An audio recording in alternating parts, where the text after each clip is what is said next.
to Black Belt Selling with Stephanie and Anna Scheller. I'm Anna. And I'm Stephanie. We're a mother-daughter team who want to help you not just hit your target. We want to help you smash through those sales goals that you have to make more money and realize the life of your dreams.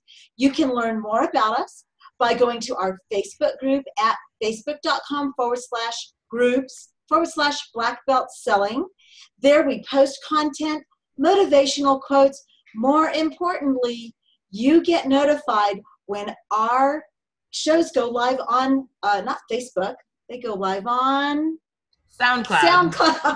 There we go. This is why we're a team, because, sometimes words don't make it all the way from here to here, and, it's helpful. No, definitely. It is. So, again, we want to encourage you to find us on Facebook, facebook.com/groups/Black Belt Selling. And today, Stephanie, last week we were talking about live streaming. We were talking about the power of live streaming. And I actually got involved in live streaming when it first started to become super popular on Twitter through the Periscope platform. And I got to meet a lot of wonderful, interesting people, which brings us to our guest, Garth Delikan. Today, I met Garth on Periscope. And so, Garth, welcome to Black Belt Selling. Hello, welcome to you. Thank you for inviting me.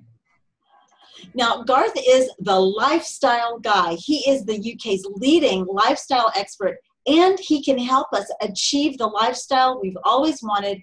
Oh, wow. Feeling 20 years younger in only 20 minutes a day. That is correct. Yes. He's always been an advocate of fitness, and actually that's how I saw Garth. La, la, la, la, la. I think what I remember most about you, Garth, is not just the amazing workouts you did on Periscope, but I remember that you would say, and maybe you still say this, if anyone can, Deli can. That is the one. That is my hashtag. There you go. I think, when I connected with you, I kept thinking, if anyone can, Deli can. It just trips off the tongue, doesn't it? It's wonderful. It does. I love it. Huh? I love it. I'm just going to keep that forever. You should. It's a good one. It's a good one. But you are an advocate about exercise to help you weather stormy times because it gives you the energy that you need to take action. Of course, your program is bigger than that, and we'll get to that in a little bit. Yeah, of course. But I just want to thank you for joining us and for helping our audience here on Black Belt Selling. Thank you so much for inviting me. I feel honored to be part of this little group. Thank you. Oh, well, Garth, I know that you've been through a few things in your life and that have led to you creating this business, the lifestyle coaching. So maybe you could share, what led to you becoming the lifestyle coach? Yeah, of course. It's a long story, but I shall give you the shortened version as abbreviated as I can. It's quite a dramatic story, really, and I've catalogued it quite well in my book as well, the 20's Plenty program. Heavily plugging that, I have to say. But no, the book started off as a blog where I just had a workout at the gym, and I was feeling fabulous, and I just saw two people at the corner of my eye. There's this lady on a treadmill reading a magazine. I thought, she can't be working out properly. Then I saw this guy sat on a bench, kind of texting in between doing stuff. I thought, they can't be feeling the same way I am. So I started to just write this blog about life and how I felt. And then it just turned into an autobiography. And and that kind of made me recap on my life because it was quite dramatic. It kind of started it started when I was 18. I remember I was 18 in my bedroom, and somebody had bought me Arnold Schwarzenegger's book, The Education of a Bodybuilder. And that was the book that quite literally changed my life. I remember getting to this chapter where Arnold talked about he always wanted to be singled out as a hero. He never liked to be part of a group because the only time he liked to be part of a group, if he played soccer, if he scored a goal and he got the applause, he loved it because he was the centre of attention. And he decided he was going to use bodybuilding he said, the first time I ever touched a barbell, I knew that was going to be the vehicle that was going to create my life for me. I was going to become the best built man in Germany. Once I did that, I know that Joe Weider in the States would invite me over to America to compete over there. My plan then was to beat all the American bodybuilders, use that as a vehicle to get into real estate, and then use real estate to make my first million and to get into movies. I thought, what a great game plan. So on my 18th birthday, I sat in my bed. I think I've still got the list somewhere. It's so faded. But I wrote down, and this is my goal list. At 22, I wanted to have my own business. I wanted to be married at 25. I wanted a Ferrari at 30. And I wanted X amount in the bank by the time I was 35. Strangely enough, I got married at 21. I bought my first Ferrari when I was 22, and I set up my first business when I was 22. And kind of life just kind of grew from there. And in those days, I used to work as a freelance graphic designer. So I used to have a motorbike, and I used to get on my motorbike. I used to go to different companies around London and sell my services. I've always been not super confident, but I've always been confident. And I've always felt that projecting confidence and being confident was the best way to project yourself to the world, and it's held me in good stead. So at a time when people were charging X amount for their services, I thought, you know what, I'm going to charge 4 times that. And a lot of people used to say to me, you can't do that, nobody's going to pay that. I said, well, why not? I said, well, we don't get it. I said, well, I'm not you. And within 3 months, you know, I was actually hitting those figures and doing it. Within a short period of time, I was on the circuit around London, and my reputation grew quite dramatically. And it was quite good because I was earning quite a lot of money. And this is where I got the Ferrari from, which was just brilliant. And one day I turned up at this agency in London. It was a small startup agency at the time, but now it's one of the biggest advertising agencies in the world. And at that time, there's just 10 of us there, and I was one of their kind of graphic designers along with this other chap. Now, I ended up staying up there in that company for 20 years. And within that period, I became not only their graphic designer, but I was also responsible for setting up their internal design studio and growing that business. And that business grew exponentially over that 20-year period. And in that time, many things happened to me in my life, like it does with people. But I'm giving you the abbreviated version here. So 20 years into it, I was a bit jaded. I really had everything a man could want. Materially, or so I thought. You know, I had a gorgeous wife, I had 2 beautiful children, a wonderful son and a wonderful daughter who are just still wonderful today. They're just the center of my universe. I had a house, I had motorbikes, I had cars, but there was something missing in my life. And at that particular time, I just could not put my finger on it. And to me, I just thought, well, maybe I just need to leave this business and challenge myself. But I wasn't listening. I wasn't listening to my inner self. I wasn't listening to the universe. Because like you mentioned previously, I've always been into exercise. I've always been into nutrition. I've always been into that physical stuff. And when I left the agency, a lot of people thought I would leave and set up my own gym. But I didn't. For some weird reason, I was intent on setting up my own design consultancy. Because I thought I just needed a different challenge.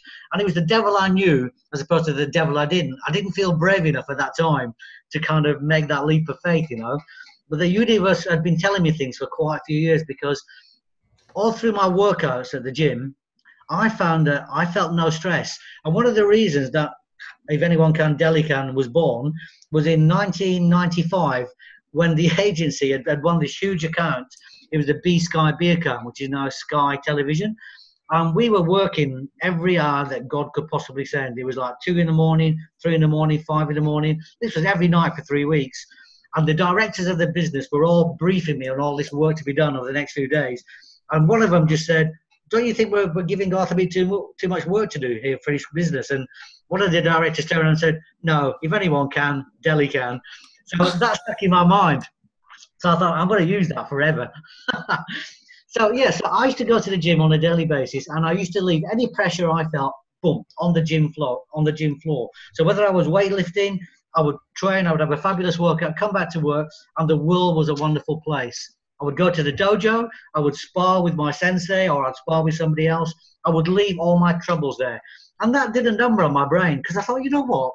If I can challenge myself in the gym like this, if I can leave all that stress and worry there's something in this.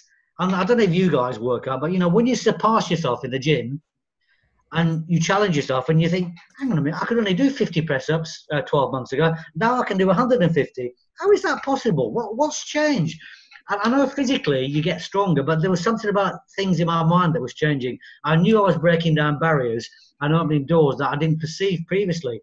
And as soon as I clicked into that, I thought, if I can do this in the gym, if I can do this in the dojo, I can do this in business. And I became fearless. And because of that, my business just grew exponentially. It was just turning over a huge amount of money. Anyway, I left this agency armed with all this physical stuff, all this knowledge, all this excitement, and I set up my own multimedia agency in Carnaby Street in London. You may have heard of Carnaby Street. It was huge in the 60s.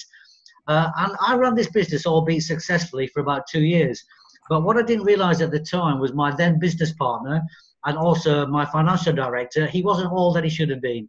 And things weren't right within the business. And he was showing me one set of figures, but there was actually another set of figures.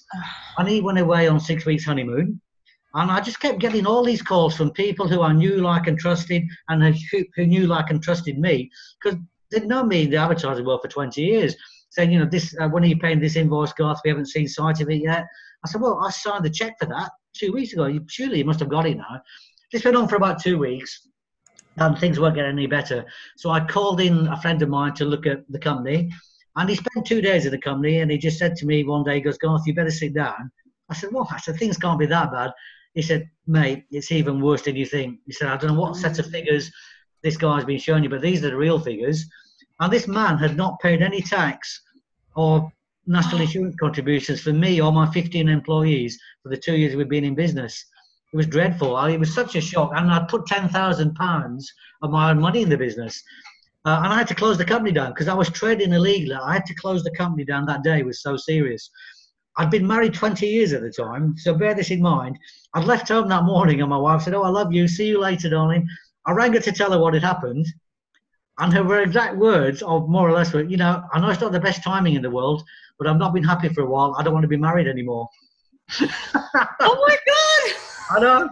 So my life as I knew it quite literally ended at that moment in time. And it was dreadful. There's that old saying about you can't fight a war on two fronts. And you just can't, My entire support structure had been taken away from me. The person I loved and cherished more than anything in the world. And all of a sudden just turned into the deadliest enemy I'd ever known in my life. It was dreadful. It was like a door had opened in the back of her head.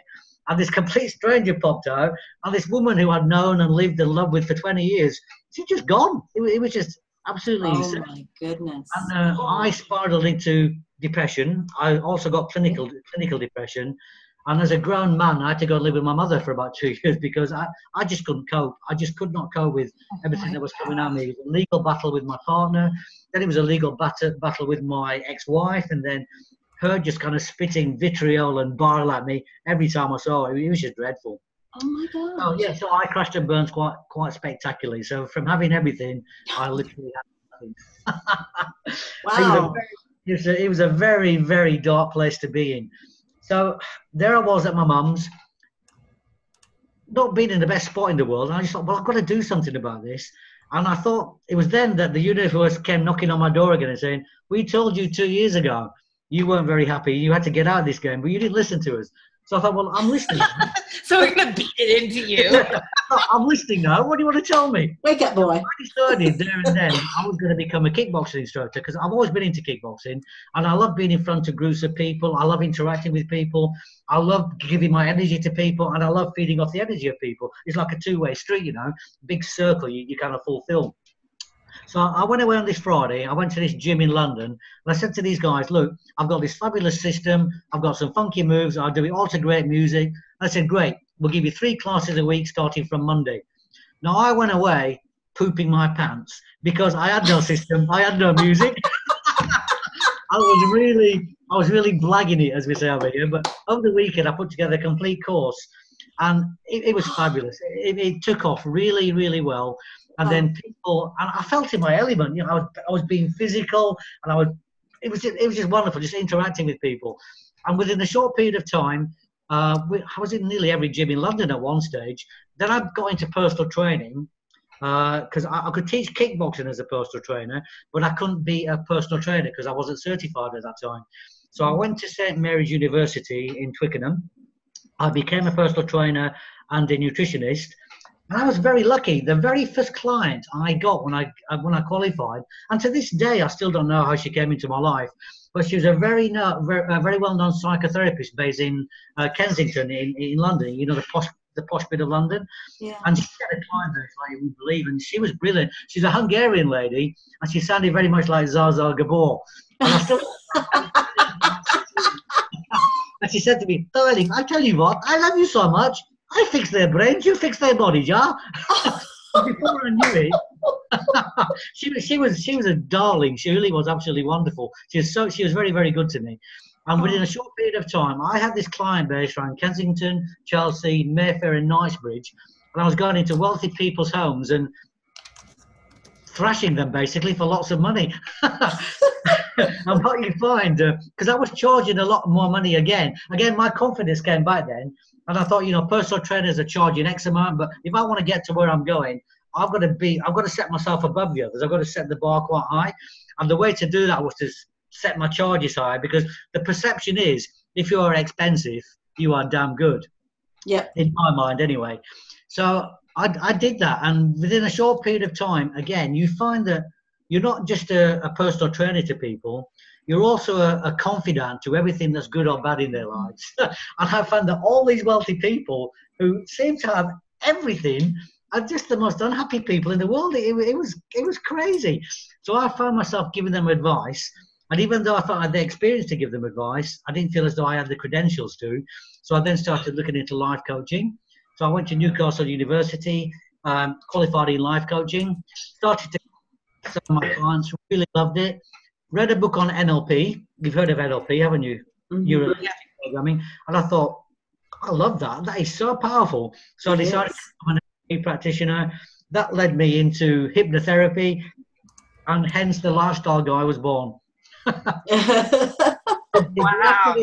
The kind of parallel I like to use. Over here, you've got breakdown services over there, haven't you? The breakdown service over here is called the AA or the RAC. And basically, if you break down on the freeway, the highway, they turn up and they've got every tool in their van to get in the road again. The lifestyle guy is my vehicle to get you back on the road again. And that's the kind of analogy I like to use. So that is my life story in a nutshell. Holy cow! I thought I had quite the story, but I mean, geez. You haven't lived as long as me and Garth, Stephanie. What kind of story, right? I know. But, you know, Garth, I think one of the things, I've been writing a few notes, and the funny thing is, you know, a lot of people, when they start out, they're pretty timid. You know, they're afraid to charge more. You didn't do that. You were like, to quote you, if you are expensive, you're damn good. Yeah. And, you know, I mean, how can we harness that in our own businesses? Because, I mean, how do you build that confidence? You're the lifestyle guy. Help us out here. It's all down to faith and belief in yourself. You've got to have an unwavering faith. You've got to have an unwavering belief in yourself, but you've got to have discipline and consistency. But also, you do have to be very good at what you do. You know, there's no point being mediocre and saying you're the best out there, because all you're going to do is oversell yourself, and people are going to hate you. You've got to. I always think, no matter what you charge, you've got to over deliver on your promise anyway. Yeah. So I always do that. So I always try to exceed people's expectations of me, and I always try to exceed my own expectations of myself, and they're always quite high anyway. And you've got to deliver. If you don't deliver, you know, somebody comes knocking and they pull you down very, very quickly. Yeah, well, I mean, I always tell people you can charge whatever you want as long as there's a reason for it, and as long as you're going to deliver what you've promised. Like, price is not the issue more often than not. I mean, unless they're literally like I've literally had people log me in because I'm sitting there. I'm like, price is never the issue. What's the real problem? They're like, no, Stephanie, let me log you into my bank account real quick and show you I have $5. I'm like, oh, okay, all right, well, maybe. But for the most part, we accept it as like, oh, I'm priced too high. And I'm like, very seldomly is that actually the case. A lot of times we're just not willing to ask for it. No, because I don't think that's it. I think in different ways from most people. Because even when I was in advertising, see, even when you meet a marketing person, you know, because I'm trying to ramp my social media up, and I've spoken to several people of this last few weeks, and they go through this entire list of questions that, oh, it just seems to be by rote, and they always talk about, well, who's your competition? Do you know who your competition is? What does your competition charge? And you know what? From the age of 22, 23, I don't give a damn about my competition. I never have done. Competition is always going to be there. People will come to you because people know, like, and trust you. If they don't know, like, and trust you, they won't do business with you. Your competition is always going to be there. Your competition is always going to charge Y, but you can charge X. It doesn't matter. You know, I couldn't get it through to these. It was only just recently, I was chatting to these two marketing people. I could not make them understand. I was not interested in my competition. I didn't know who they were, or I was aware of them, but I didn't care about them. They can go and do what they want. I'm doing what I want. And they just won't have it. So I didn't use them as marketing people in the end. No, because they don't believe in you. They don't believe in you. They believe in their system. They believe in, and that's, you know, I love how you say you got to have faith and discipline, because we come from the martial arts, and you understand this because you're black belt, right? You're black belt. Yeah. So we're down, all black belts. We understand that one, faith, you have to know it, you have to believe it before you see it. Absolutely. I mean, I remember my own training. When I got invited to become a black belt, Garth, and Stephanie knows the story, and I've probably told this story a million times to our audience, but I'll share it with you today. I was shocked that I was asked to be considered as a black belt because I was 49 years old. Everybody else could kick higher, faster. They were, you know, they could do all of these fancy things, and I barely could do the side kick decently. But I later found out that my instructor looked at me and he said, "You have heart." Yes. But it wasn't until I saw myself as a black belt. One day it dawned on me. It was really crazy. I'd been training for 2 months really hard. I lost bunches of weight because I was training that much. I was so afraid I wasn't going to get it, but I trained and I trained and I trained and I trained because I was afraid I would not get it. And then one day the light bulb came on, and the light bulb was this. I love that moment. The light bulb was, you are a black belt. All you have to do is show everybody else what you know. I continued to train hard, but now I trained hard because I was a black belt. And that's what black belts do. Exactly. You know, but it's the discipline. And you mentioned that the discipline is so important because so many people, or so many times, we're tempted to give up when things don't work out. Exactly. You know, you want to speak to that for a moment in your own practice and how you help people. You've got to be ready to step into your glory, to step into your light. Your glory is there and your light is there. But if you don't have the belief that you're going to step into that light, it's just never going to happen. You're always going to live in the shadows. But it is about creating a clear vision about yourself and what you want to do. Because without, you know, there's no saying again, a captain will never set off on a journey in his ship or in a plane without having a preset destination, because otherwise he's going to either fly around in circles or sail around in circles. And life is very much like that, unless... You don't have to have lofty goals. You don't have to be huge goals. They can just be bite-sized goals, you know, just to get you started. But so many people believe in creative visualization, as I do.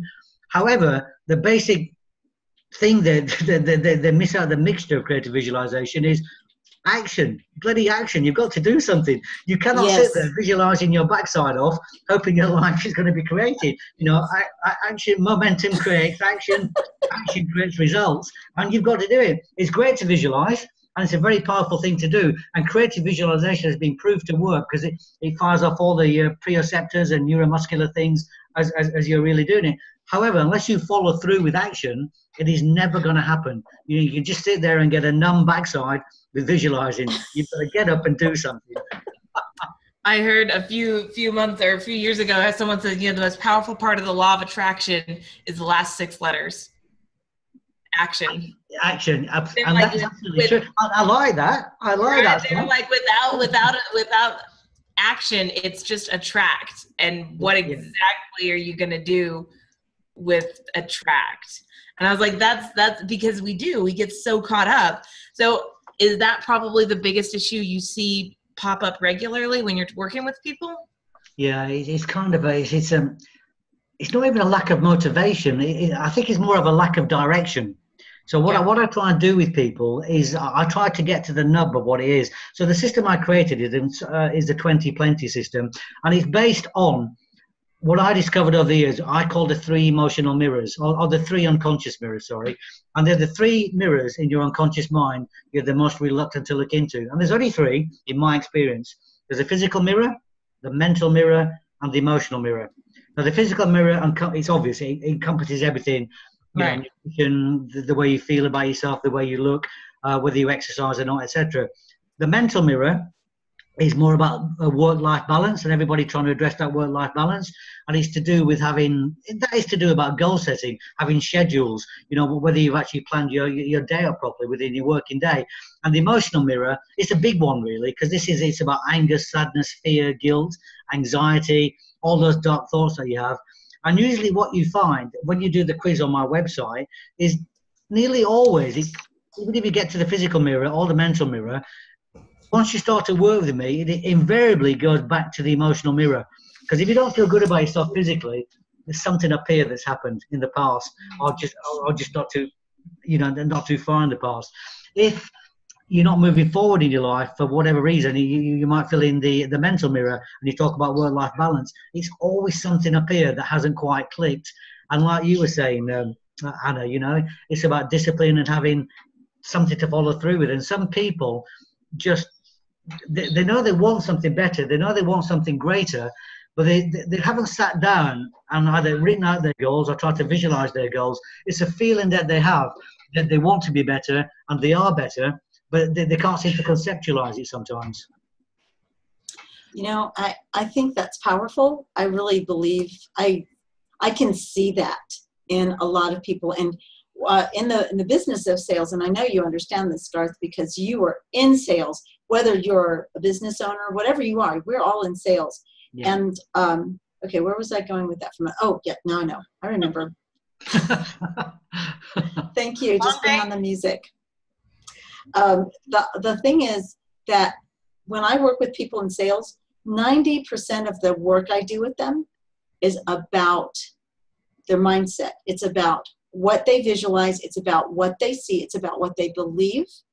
Yep. It's about what they feel. You know, if they've been shortchanged by a salesperson and they consider that the experience, then that's a hard thing for us to get past, because then they associate what they're doing with something painful. So, so the 3 conscious mirrors, I want to reemphasize that because I think those are so important: physical, mental, and emotional. Exactly. And you go into greater depth in your book. So tell us a little bit about your book and how people can get, I know people are just like, this amazing guy who's been through hell and back has something to offer me. So, you know, tell us more about your book and how people can get in touch with you. Well, I wrote the book basically as an inspirational story. I wanted to show people that you could crash and burn, but it didn't mean that you're going to die. You know, you could rise from the flame and you could become a phoenix. You could arise from the ashes. I wanted to show that you can do that, but it does involve pain, you know. So I don't hold back in the book. I kind of put all my feelings out there so people can see, you know, because I did abuse myself a little while as well. Because you lose all your self-esteem, you lose your direction. And if you think of life as a 3-legged stool, you know, all 3 legs were ripped off my stool completely. And, you know, it was just a dreadful period to be through. So I kind of talked through all that, my feelings, how I felt. But then I get to the bit at the end, because I wanted it to be also a self-help book. So all the tools, techniques, and strategies that I learned, you know, through my martial arts, through my weightlifting, through coaching my clients, through training my clients, through being a life coach, everything that comes up, I've tried to encapsulate in this book. And hence the 3 mirrors that we was born, because I kept thinking to myself, you know, because people talk to me sometimes about reflecting, and that's how this concept of mirrors came up. Because I thought, if you're reflecting about things, you're looking at something in your unconscious mind that's being reflected back at you. And how is it being reflected back? In a positive way or in a negative way? I thought, well, it doesn't matter which way it's being reflected back. If you can capture that and just get the essence of it, and then direct people with kind of words, patterns, whatever, to kind of move in the direction that they want to go. That's a really, really powerful tool and technique that you can use. But I need them to fill in the quiz first so that I actually know where they are, which is a starting point. But it purely is only a starting point. It's not the magic that's going to make things happen, because the magic, and I'm not even a magician, I can't click my fingers and pull a white rabbit out of the hat. The desire has got to come from within. And I say that to people all the time. I'm no magician. I always ask them, where are you? Are you where you want to be in your life? If not, why not? And number 3, what are you doing about it, and how is that working out for you? I think they're 3 really important questions to ask, and they've got to answer all 3 questions. And some people can't, and they struggle with it. But then you've got to ask them unconsciously where they're going, because the unconscious mind always knows. So, isn't that the truth? I know, exactly. Oh my gosh. So the book encapsulates that. It's about my life's adventure. It's about getting back on the road again. And this is how I did it. And if you want to do it, you can too. What a great story. First of all, Garth, mom was messaging me. She goes, "Your turn to ask questions." I was like, "I'm just listening."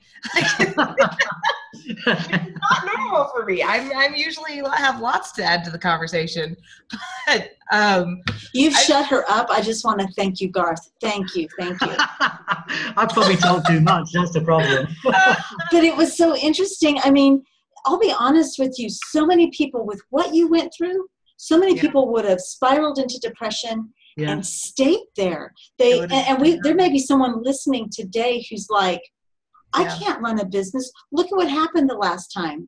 And your wife, the woman you loved, the woman who was everything to you, she out of the blue says, goodbye. I'm not feeling the love anymore. I mean, what kind of person? Oh, speaking of, hey, that was my love, and he doesn't know that stuff. We've been married 35 years, and that boy will never say that to me, right? Right, honey? Say yes here. Yes, dear. That wasn't forced at all. No. I heard fear in his voice. Well, he's a 2nd degree. She's a 3rd degree. So, Oh, no. But, I want to just bring up a few points from our conversation just to emphasize the importance. One, that you can do anything you set your mind to, and your life circumstances do not dictate your future. Your past doesn't dictate your future. That could have happened to you, Garth, and it didn't. Another thing is that the most powerful, I had to say this about what Stephanie said, the most powerful part of the law of attraction is the last 6 letters, action. And you talked about that because I practice creative visualization, but you know what? If we're not doing anything about it, it doesn't do anything for us, right? No, absolutely. You have to. And I love how you don't worry about your competition.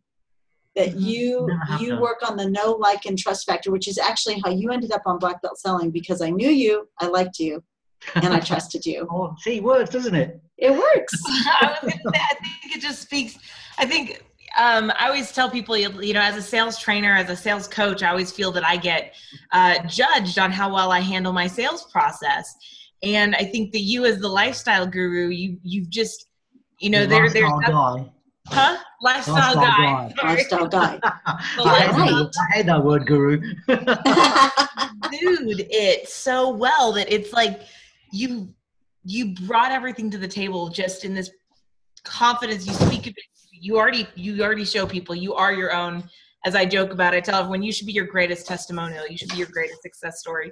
You know what, as well, the thing I say about confidence, I think confidence is the greatest thing you can actually have, because you wear it like a shield of invincibility. And when you project that amount of confidence, nothing bad ever comes back to you in your life, because that confidence just deflects it, and you only seem to attract positivity in your life. If you are, you don't want to be overconfident, so you don't want to be so confident that you're arrogant or a braggart and be accused of being a braggadocio. You don't want that.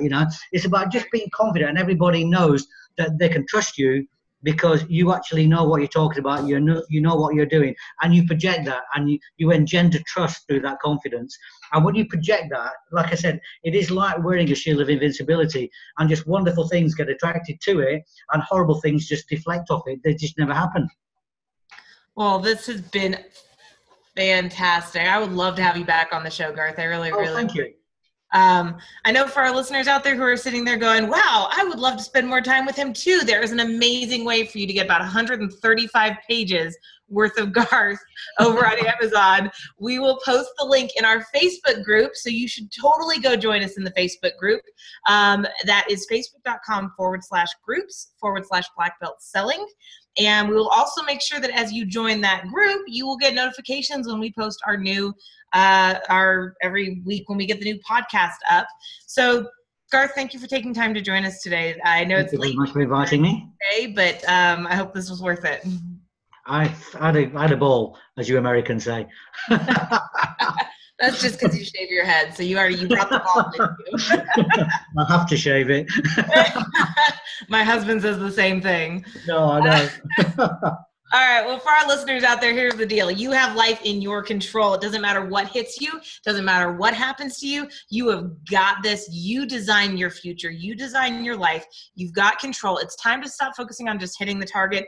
It's time to smash it. Let's reset the target. Let's go for something bigger. Let's go for something greater. Remember, you've got this. We'll see you guys here again next week. I'm Stephanie, here for Anna. We're the Black Belt Sellers of Southwest and Central Texas.